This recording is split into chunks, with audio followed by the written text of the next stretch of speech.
नमस्कार सभी दोस्तों, मैं हूं हरीश गंगवार और स्वागत करता हूं आप सभी का अपने चैनल में एक्सीलेंस इंग्लिश क्लासेस में।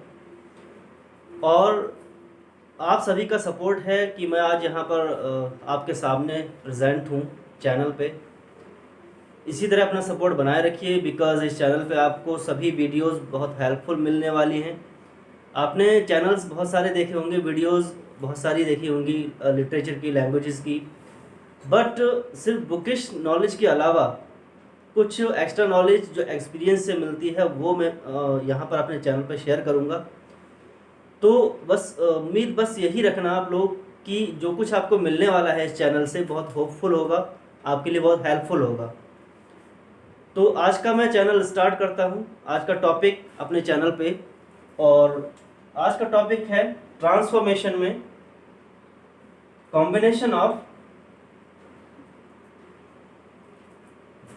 टू और more simple sentences into one single simple sentence.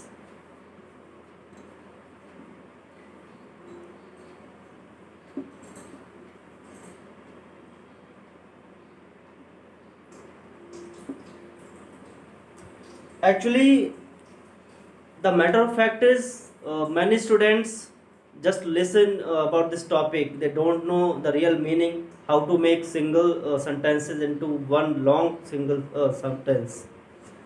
तो इसमें बहुत सारी चीज़ें हैं। इन चीज़ों को सीखने से पहले आपको मैंने कुछ प्रीवियस वीडियोस भी दी हुई है मेरे चैनल्स पर, वो सब रिकॉर्डेड हैं, स्क्रीन रिकॉर्डेड।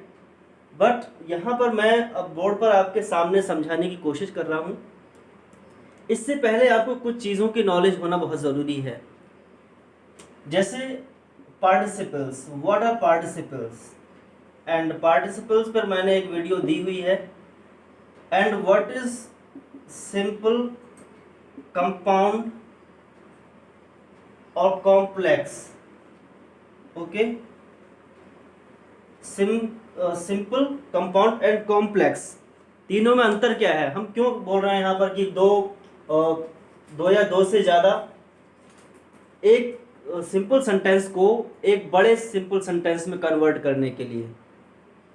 फिर सिंपल सेंटेंस को कंपाउंड में करना है और सिंपल सेंटेंस को कॉम्प्लेक्स में भी करना है। Okay, sorry, complex. तो इससे पहले मैं आपको कुछ थोड़ी इंफॉर्मेशन शॉर्ट में दे रहा हूं जिससे आपको समझ में आ जाए।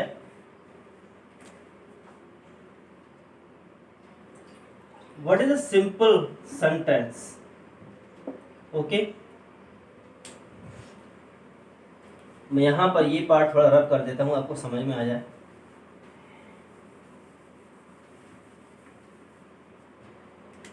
What is the identification of a simple sentence? Simple sentence has only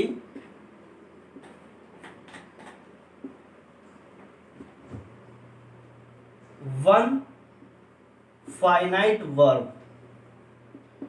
simple sentence की पहचान क्या है कि उसमें एक ही फाइनाइट वर्ब होती है। And what is a finite verb? तो इसके लिए आपको वर्ब्स भी पढ़ना पड़ेंगे, तो मैंने फाइनाइट वर्ब्स की भी वीडियो दी हुई है, उसको आप देख लेंगे अगर टॉपिक ऐसे समझ में नहीं आ रहा है, बिकॉज इससे पहले की बेसिक इंफॉर्मेशन जानना बहुत ज़रूरी है। तो फाइनाइट वर्ब क्या है? जो सिंपल सेंटेंस में एक ही फाइनाइट वर्ब होती है। और फाइनाइट क्या है? जो अपने टेंस के अकॉर्डिंग लगती है, टेंस के according, like past indefinite second form and perfect tenses third form, continuous tenses ING form. Okay, तो ये जो फॉर्म्स हैं वो अपने टेंस के अकॉर्डिंग लगती हैं। बट जो नॉन फाइनाइट्स होती हैं वो टेंस के अकॉर्डिंग नहीं लगती हैं, उन्हें टेंस से कोई मतलब नहीं होता। तो नॉन फाइनाइट में कौन सा होता है? जैसे टू गो या फिर सीइंग। सीइंग यहाँ पर आईएनजी फॉर्म है, बट जहां पर ये अकॉर्डिंग टू द टेंस नहीं लगी होती है। तो जो verbs according to the tense नहीं लगी होती हैं वो नॉन फाइनाइट्स होती हैं। लेकिन एक सिंपल सेंटेंस में सिर्फ एक ही फाइनाइट वर्ब होगा। यानी उसमें दो दो वर्ब्स नहीं होंगी एक ही टेंस के लिए, उसमें टेंस के अकॉर्डिंग सिर्फ एक ही वर्ब लगी होगी, बाकी अदर वर्ब्स होंगी वो टेंस के अकॉर्डिंग नहीं होंगी, वो किसी भी टेंस में यूज हो सकती हैं। तो यहाँ पर मैं सिंपल सेंटेंसेस को बताने का जो तरीका जा रहा हूँ, तो उसमें हमें इंफॉर्मेशन चाहिए कि किस तरह से हम बना सकते हैं। सिंपल सेंटेंसेस का जो रूल 1 है, सिंपल सेंटेंस को सिंपल सेंटेंस में चेंज करने का, वो है यूजेस ऑफ पार्टिसिपल्स। अब यहां से आप इसको समझना बहुत बारीकी से स्टार्ट कर दीजिए। Uses of participles. And what are participles? Participles are of 3 types. One is present participle.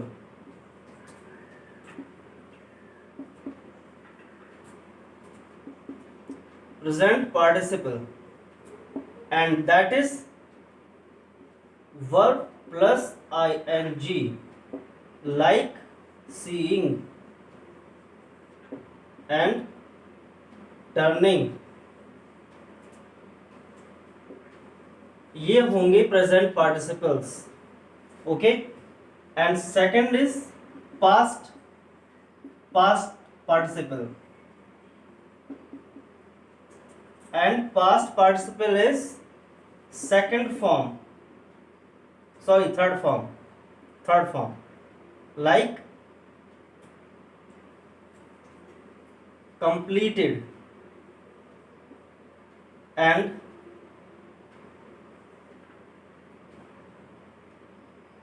broken,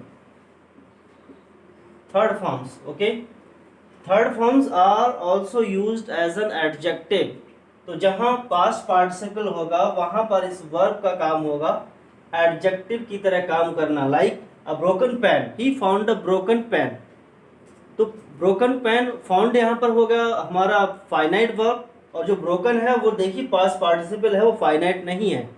तो इस तरह हम सेंटेंसेस को बना सकते हैं सिंपल सेंटेंसेस में। थर्ड इज परफेक्ट पार्टिसिपल,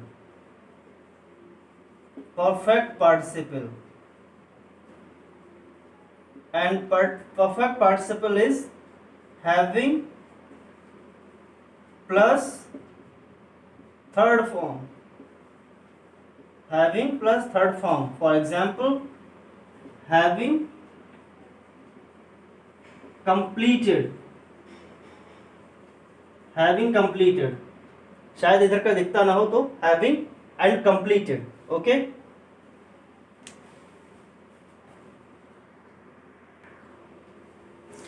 तो डियर स्टूडेंट्स, पहले आप पार्टिसिपल्स को अच्छे से स्टडी कर लेंगे, क्योंकि जो हमारा फर्स्ट रूल है वो क्या है, uses of participles, and some examples are being given here. तो पहले मैं प्रेजेंट पार्टिसिपल का यूज करके बताता हूँ आपको। प्रेजेंट पार्टिसिपल का हम यूज करेंगे और दो सिंपल सेंटेंसेस को एक सिंपल सेंटेंस में चेंज कर देंगे, like Example 1, the farmer plowed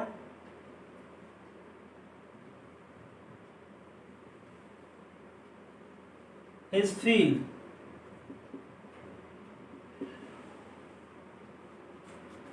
okay, and इसी में second sentence, he found a gold coin। okay, now see, here are two actions in past। जब दो एक्शंस इस तरह से कंप्लीट होंगे कि साथ में ही दोनों काम कंप्लीट हों, किसान ने खेत जोता और खेत जोतने पर उसे गोल्ड कॉइन मिला, तो दोनों एक्शंस एक ही साथ हुए हैं। जब दोनों एक्शंस एक ही साथ होंगे या फिर एक के बाद जस्ट तुरंत बाद हो जाएंगे, तो वहां पर हम प्रेजेंट पार्टिसिपल का यूज करेंगे। तो हम जब इसको कंबाइन करेंगे, कंबाइंड, यहां कंबाइंड ले देते क्योंकि हम कंबाइन कर रहे हैं। नाउ सी, यहां पर एक एक वर्ब को हमें चेंज करना पड़ेगा नॉन फाइनाइट में। अब देखिए प्लॉड भी फाइनाइट है and found that is also finite. Finite का मतलब the former ploughed. What is the tense? Tense is subject plus second form past indefinite. It means ये जो वर्ब लगी हुई है वो अपने टेंस के अकॉर्डिंग लगी है। And this he found a gold bangle, उसे एक गोल्ड कॉइन मिला, गोल्ड कॉइन मिला। तो यहाँ भी subject plus second form, this is also past indefinite, तो ये भी अपने टेंस के अकॉर्डिंग लगी हुई है। तो जो वर्ब अपने टेंस के अकॉर्डिंग लगी होती है वो फाइनाइट होती है। और यहाँ भी एक फाइनाइट वर्ब है, यहाँ भी फाइनाइट है, तो इसका मतलब ये दोनों सेंटेंसेस ही सिंपल सेंटेंस हैं। अब इसको हम एक सिंपल सेंटेंस बनाएंगे तो इसका मतलब ये है इन दोनों वर्ब में से एक वर्ब को हमें नॉन फाइनाइट में चेंज करना पड़ेगा। और वो नॉन फाइनाइट में कैसे चेंज होगी? हम इसे प्रेजेंट पार्टिसिपल में चेंज कर देंगे। और प्रेजेंट पार्टिसिपल में हम चेंज कब करेंगे? जब दो एक्शंस एक साथ हों।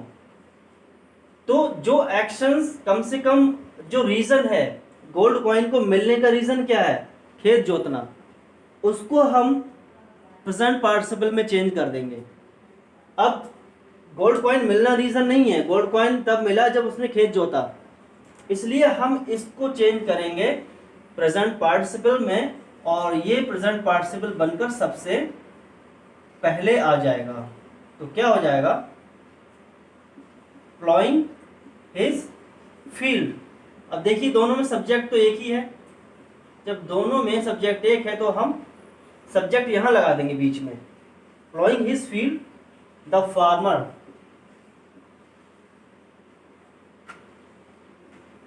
Found a gold bangle, sorry gold coin, gold bangle वाला कई बार सुना है ना, तो gold coin. Farmer found a gold coin. Now see, ये एक सिंपल सेंटेंस में कंबाइन हो चुका है। और हम इसे सिंपल क्यों बोल सकते हैं? बिकॉज यहां पर सिर्फ एक ही finite verb that is found. Ploughing ये प्रेजेंट पार्टिसिपल बन चुका है। और ये प्लॉइंग हिज फील्ड इतना एक्सट्रैक्ट किसी भी टेंस में हम यूज कर सकते हैं। हम ये भी बोल सकते हैं कि उसे खेत जोतते हुए एक कॉइन मिलेगा या मिला था, ठीक है, या मिल रहा है, किसी भी टेंस में यूज हो सकता है ये चीज। लेकिन ये अपने टेंस के अकॉर्डिंग यानी पास्ट इंडेफिनिट के अकॉर्डिंग लगी हुई है। तो प्रेजेंट पार्टिसिपल का हम यूज करेंगे कब? इसके लिए रूल लिख लेंगे। Present participle is used when two actions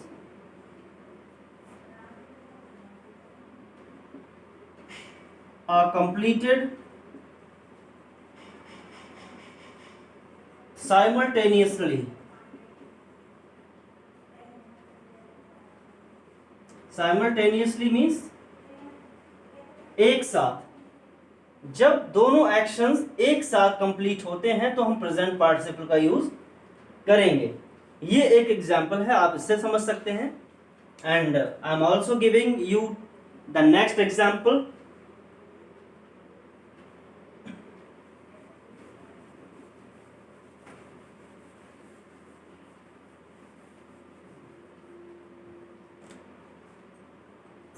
Example 2.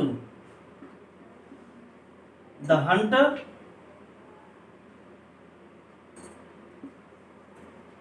saw the lion and then he got frightened.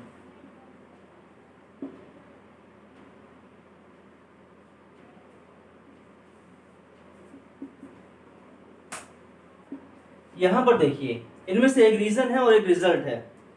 उसकी फ्राइटेंड होने का रीजन क्या था? उसने शेर को देखा। तो जो रीजन है उसको हम बना देंगे क्या चीज? Present participle. अब आपको समझ में आ गया होगा कि कैसे इसे कंबाइन करेंगे। क्या हो जाएगा? जैसे हमने फार्मर वाला कंबाइन किया था उसी तरह से सीइंग द लायन हो जाएगा।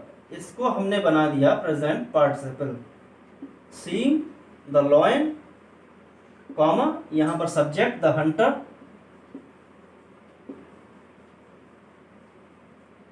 Got frightened. अब यहाँ पर गॉट फ्राइटेंड अपने टेंस के अकॉर्डिंग लगा हुआ है और अब भी अपने टेंस के अकॉर्डिंग ही रहा। यहाँ पर एक सॉ है फाइनाइट वर्ब, दूसरा फ्राइटेंड है फाइनाइट वर्ब, बट हमने जब सॉ को सीइंग में चेंज कर दिया प्रेजेंट पार्टिसिपल में, तो अब ये फाइनाइट नहीं रहा, फाइनाइट बस एक गॉट फ्राइटेंड रह गया। तो सेंटेंस ऐसे बनेगा। दूसरी एक और पहचान मैं आपको बताऊंगा कि प्रेजेंट पार्टिसिपल का हम यूज कैसे करते हैं जब सेंटेंस में ऐसे मीनिंग आता है, जैसे सुनते हुए, देखते हुए, या सुनकर, या देखकर। ऐसे वर्ड्स का अगर उसमें सेंस निकल कर आता है, जैसे फर्स्ट सेंटेंस क्या था? फर्स्ट सेंटेंस था किसान को खेत जोतते हुए गोल्ड कॉइन मिला था। खेत जोतते हुए गोल्ड कॉइन मिला था, और यहां पर क्या है? शेर को देखकर शिकारी डर गया।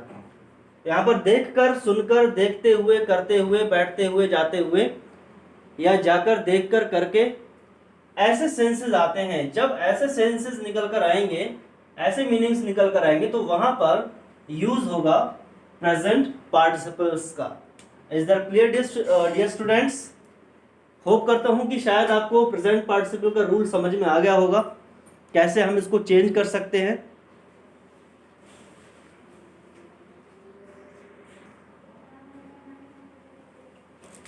तो डियर स्टूडेंट्स, अभी आपने देखा प्रेजेंट पार्टिसिपल का rule, and now I am telling you about the rule of past participles. And past participles is the third form. Verb की थर्ड फॉर्म को ही हम पास्ट पार्टिसिपल बोलते हैं, और पास्ट पार्टिसिपल को हम एज एन एडजेक्टिव यूज करते हैं। ठीक है, एज एन एडजेक्टिव कैसे होगा? जैसे हम बोलते हैं कोई चीज़ कैसी है, लाइक पेन टूटा हुआ है, ठीक है, या कोई चीज़ ऐसी है, बेकार है, तो वहां पर हम पास्ट पार्टिसिपल का यूज करेंगे। और यहां पर जो इसका मीनिंग आएगा, सेंस निकलकर, मैं आपको यही बता देता हूं, वो क्या होगा? जैसे टूटा हुआ, या लेटा हुआ, बैठा हुआ, इस तरह के इसके सेंसेस निकल कर आते हैं पास्ट पार्टिसिपल में। प्रेजेंट पार्टिसिपल में कौन से सेंस आते थे? जैसे सुनते हुए, देखते हुए, देखकर, या सुनकर। लेकिन यहाँ पर ऐसे सेंसेस आएंगे, टूटा हुआ, लेटा हुआ, बैठा हुआ, या पड़ा हुआ, इस तरह से। एग्जाम्पल्स: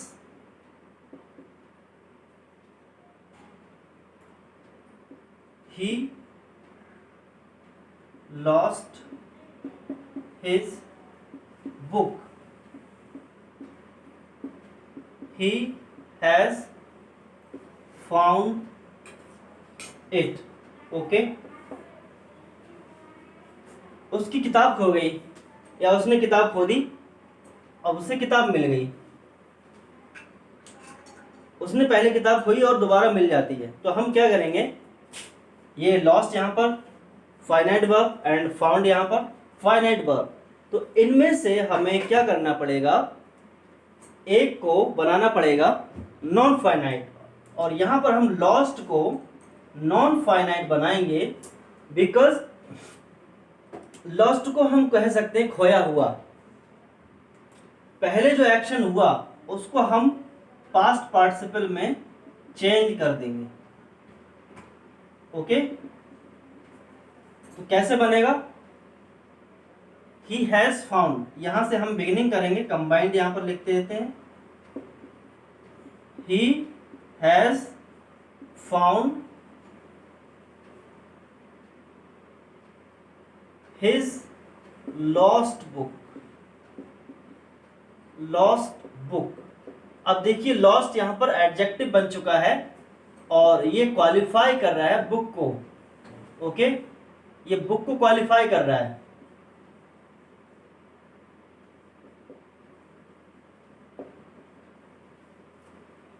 कि बुक कैसी थी? खोई हुई।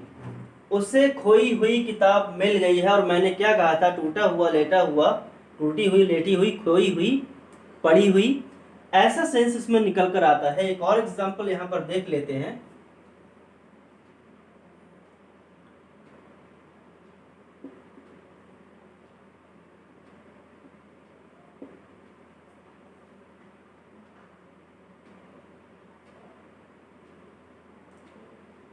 The boy was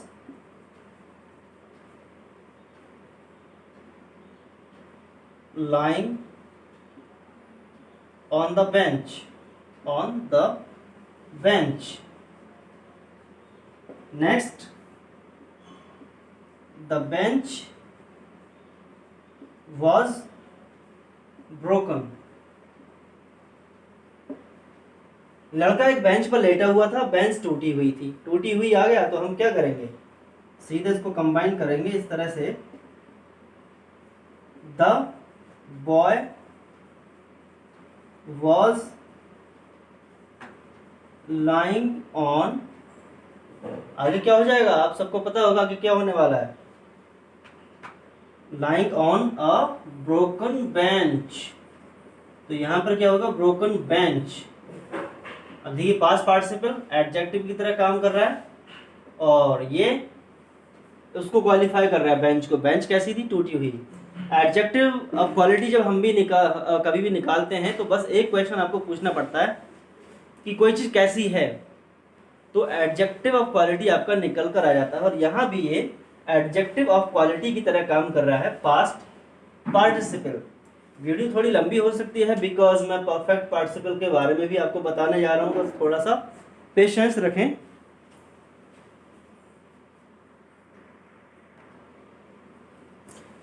so dear students, अब यहाँ पर आप देखेंगे perfect participle. And what is perfect participle? Having plus the third form of verb is known as perfect participle. And having plus being plus third form. Being कब, जब कोई भी action passive में होगा, यानी जब उसको करने वाला सब्जेक्ट नहीं होगा, कोई और करेगा उसको, तो पैसिव में हो जाएगा। तो हैविंग प्लस थर्ड फॉर्म और हैविंग बीन, जैसे हैविंग कंप्लीटेड और हैविंग बीन कंप्लीटेड। और इसका जो सेंस आएगा वो कैसे आएगा, करके या करने के बाद। जब एक एक्शन कंप्लीट हो जाएगा उसके बाद दूसरा एक्शन कंप्लीट होगा, तो हम परफेक्ट पार्टिसिपल का यूज करते हैं। रूल यहां पर आप लिख सकते हैं इस तरह से, when an action starts after the completion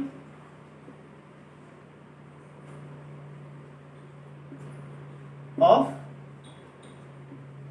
first action, यानी जब कोई टास्क, कोई भी काम एक एक्शन कंप्लीट होने के बाद स्टार्ट होगा या पूरा होगा, तो हम उसको रखेंगे परफेक्ट पार्टिसिपल में। Examples, Mohan ate food, he went to school. दो एक्शंस, उसने खाना खाया और स्कूल गया। Ate finite verb, went finite verb. खाना खाया फिर स्कूल गया, तो पहले कौन सा एक्शन कंप्लीट होगा, खाना खाने वाला, बाद में कौन सा, स्कूल जाने वाला। तो इसको जो पहले कंप्लीट हो रहा है उसको हम रखेंगे परफेक्ट पार्टिसिपल में। और तो क्या हो जाएगा, कंबाइंड यहां पर हम लिखेंगे हैविंग प्लस थर्ड फॉर्म हमको रखना होगा। हैविंग प्लस थर्ड फॉर्म क्या होगा, ईट का, eaten.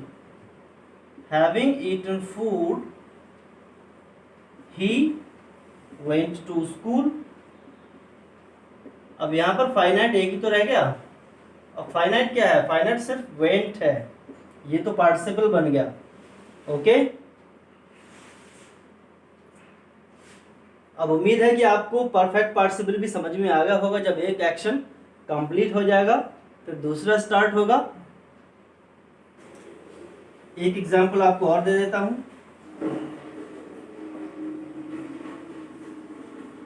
The girls sang a song, they went to home। It means लड़कियों ने गाना गाया और घर चली गई। तो पहला कौन सा एक्शन होगा, गाना गाने वाला, तो हम कैसे इसको कंबाइन कर देंगे, मुझे उम्मीद है कि आप इस सेक्शन को, इस सेंटेंस को कंबाइन कर सकते हैं। हैविंग एंड थर्ड फॉर्म इसकी क्या हो जाएगा, संग, हैविंग संग अ सॉन्ग। द गर्ल्स, दे जो लगा हुआ है वो गर्ल्स के लिए ही लगा हुआ है, तो जब हम गर्ल्स यहाँ पर यूज कर रहे हैं तो दो जो दे है वो तो वैसे ही गायब हो जाएगा। यहाँ पर हम रखेंगे द गर्ल्स वेंट होम। तो डियर स्टूडेंट्स, आज आपके पार्टिसिपल्स के रूल कंप्लीट हो चुके हैं। इन पार्टिसिपल का यूज करके आप किसी भी दो या दो से ज़्यादा सिंपल सेंटेंसेस को एक लॉन्ग सिंपल सेंटेंस में कन्वर्ट कर सकते हैं, उससे कंबाइन कर सकते हैं। उम्मीद करता हूँ आज की क्लास आपको बहुत अच्छी लगेगी और ऐसे ही वीडियो को देखते रहिए, सपोर्ट करते रहिए, चैनल को सब्सक्राइब करिए। आपके सपोर्ट से ही ये सब कुछ पॉसिबल होगा और मैं भी बिल्कुल एश्योर करता हूँ कि नई से नई चीज़ें आपको अच्छे तरीके से समझाने की कोशिश करूँगा। तो thanks for watching this video. Have a wonderful day.